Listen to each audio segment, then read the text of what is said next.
बातमीपत्राला सुरुवात करूयात। सुरुवातीला एक मोठी बातमी। छत्रपती संभाजीनगरमध्ये भाजपच्या पराभूत उमेदवाराच्या घरावर लाठ्या काठ्यांसह तुफान दगडफेक करण्यात आली आहे। शहरातील गांधीनगरमध्ये मध्यरात्री ही दगडफेकीची घटना घडली।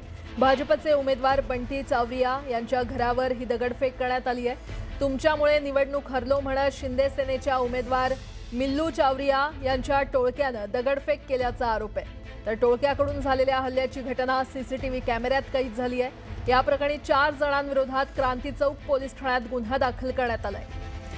आणि या संदर्भात अधिक माहिती देत आहेत आमचे प्रतिनिधी अविनाश कानडजे आपल्यासोबत जोडले गेलेले आहेत। अविनाश, नेमकं काय घडलंय? छत्रपती संभाजीनगरच्या प्रभाग क्रमांक 15 मध्ये बंटी चावरिया हे भाजपकडून उभे होते, तर मिल्लू चावरिया यांना शिवसेनेकडून उमेदवारी देण्यात आली होती। शिवसेना आणि भाजपा दोघे एकमेकांच्या विरोधात त्या ठिकाणी होते। यामध्ये झालेल्या निवडणुकीत बंटी चावरिया यांचा विजय झाला, जे भाजपचे उमेदवार होते।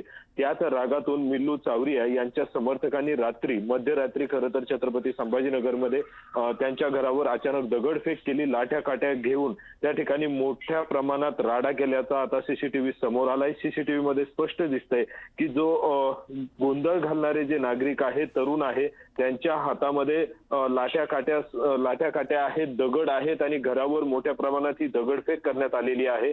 मध्यरात्रीची ही घटना आहे। त्यानंतर पोलिसांना जेव्हा ही संपूर्ण माहिती कळाली, त्यावेळेस क्रांती चौक पोलिसांनी घटनास्थळी जाऊन 14 जणांवरती आता या प्रकरणी गुन्हा दाखल करण्यात आलेला आहे। मात्र एकूणच छत्रपती संभाजीनगरमध्ये झालेल्या या प्रकारामुळे खळबळ उडाली आहे।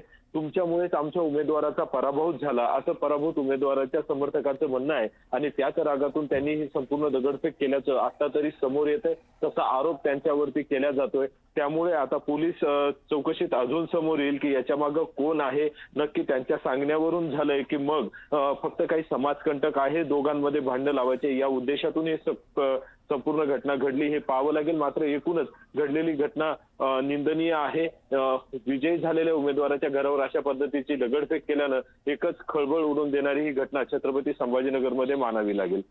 ठीक आहे अविनाश, धन्यवाद या माहितीसाठी।